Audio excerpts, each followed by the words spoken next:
बदला कैसे आप किसी से लेंगे? पहली चीज़ तो ये है कि आप, हमारे देश में एक कानून व्यवस्था है, हमारे देश में कोर्ट है, सब कुछ है। जो पुलिस ने उपद्रव मचाया है, अब तो CCTVs में भी आया है, सब पता चल रहा है, लोगों के घरों के अंदर घुस के जो मिला सब तोड़ दिया, तो उसका बदला कौन लेगा? उसका कॉम्पेंसेशन का बदला कौन लेगा? मुआवजा कौन देगा जिन लोगों के घर पूरे तोड़ फोड़ दिए गए हैं? वे सब वीडियोग्राफी में आ चुके हैं। इन सब की प्रॉपर्टी को जब्त करके इनसे हम इसका बदला लेंगे। तो कहीं ना कहीं घोषणा कर रहे हैं, कम से कम उत्तर प्रदेश मेरी तानाशाही से चलेगा, ना कि संविधान के जो मूल्य हैं उसके हिसाब से चलेगा, और लॉ एंड ऑर्डर भी जो है वो मैं उसको परिभाषित करूँगा।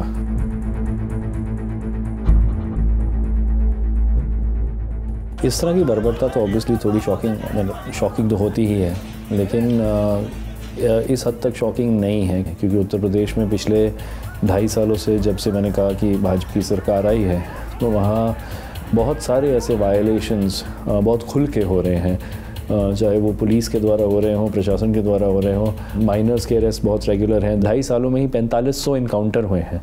तो ये पिछले 2.5 सालों से लगभग एक पुलिस स्टेट चल रही है।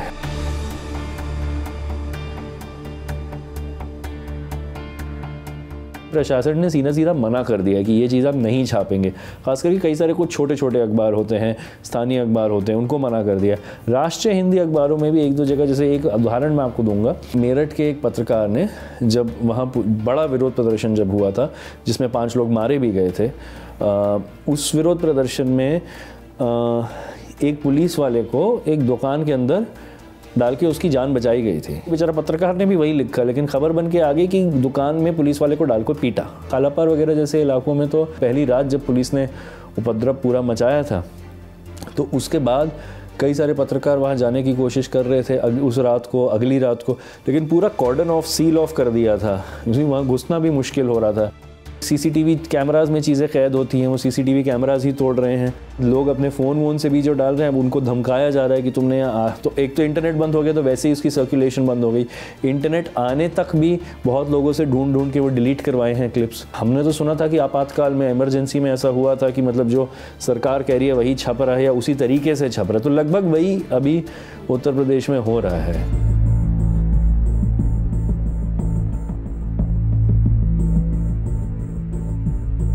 चलचित्र अभियान पर डाली है वीडियो। 2 अप्रैल को जब देशव्यापी आंदोलन हुआ था SC/ST act, atrocities prevention act में जब डाइल्यूशन हुआ था, उसके खिलाफ जब आंदोलन हुआ था देशव्यापी, उस वक्त भी मेरठ में सीनियर पुलिस ऑफिसर सीधा ऐसे गोलियां मार रहे हैं चेस्ट लेवल पर। उसकी वीडियो है। बिजनौर में तो देखिए पुलिस को मानना पड़ा, क्योंकि आखिरकार वो कारतूस मिला, वो पता चला कि भाई वो पुलिस की ही बंदूक से निकली हुई गोली है, उनको मानना पड़ा, क्योंकि वहाँ पर तो एविडेंस मिल गया। पोस्टमार्टम अब लोगों को मिल नहीं रहे हैं जिनकी मौत हुई है, जो कह रहे हैं पुलिस की गोलियों से हुई है। बहुत सारे लोग जो इनकाउंटर में भी मिले हैं, वो भी मरे हैं, वो भी आर्थिक रूप से बहुत कमज़ोर थे, उनको भी कईयों को अभी तक पोस्टमार्टम नहीं मिले हैं।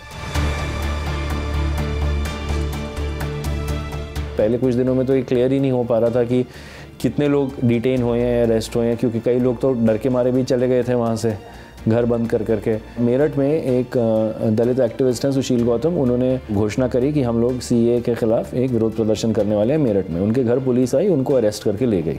जहाँ पर वो विरोध प्रदर्शन कर रहे थे, ठीक उसी जगह पर ABVP ने 2 दिन बाद इसके पक्ष में एक प्रदर्शन किया, CAA के पक्ष में एक प्रदर्शन किया। तो अब ये 2 मुँहा चेहरा भी स्पष्ट नज़र आ रहा है।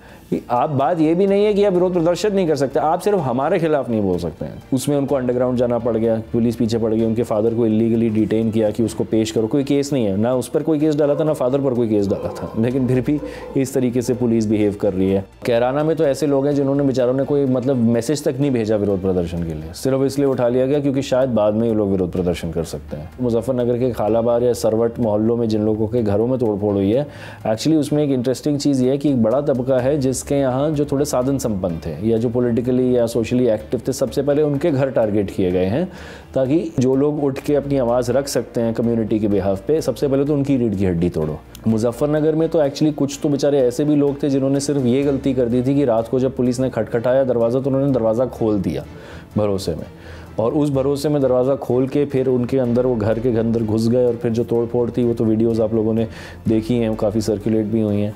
स्टेट की एक जिम्मेदारी होती है कि अगर कोई कह रहा है कि सरकार की पुलिस ने उनके साथ कुछ गलत किया है, तो आप बोलेंगे कि आपका कम से कम ये एक आई थिंक एक स्टेट ऑब्लिगेशन होनी चाहिए, आपकी जिम्मेदारी है कि आप एक वहाँ एक फ्री एंड फेयर इंक्वायरी की आप घोषणा करें। यहाँ तो उल्टा हो रहा है, यहाँ तो बोला जा रहा है कि भाई हमने दमन किया और करेंगे। और जो विरोध प्रदर्शन करने वाले लोग हैं इन्हीं को ही आप किसी तरीके से गलत साबित करो। गलत साबित कैसे करो? या तो हिंदू मुस्लिम का रूप दे दो या हिंसक घोषित कर दो। यही हो रहा है उत्तर प्रदेश में। बाकी जगह तो सरकारें हैं नहीं, पुलिस इनके कहने पर काम नहीं कर रही है बाकी जगह, तो वहाँ नहीं कर पा रहे हैं यहाँ कर रहे हैं।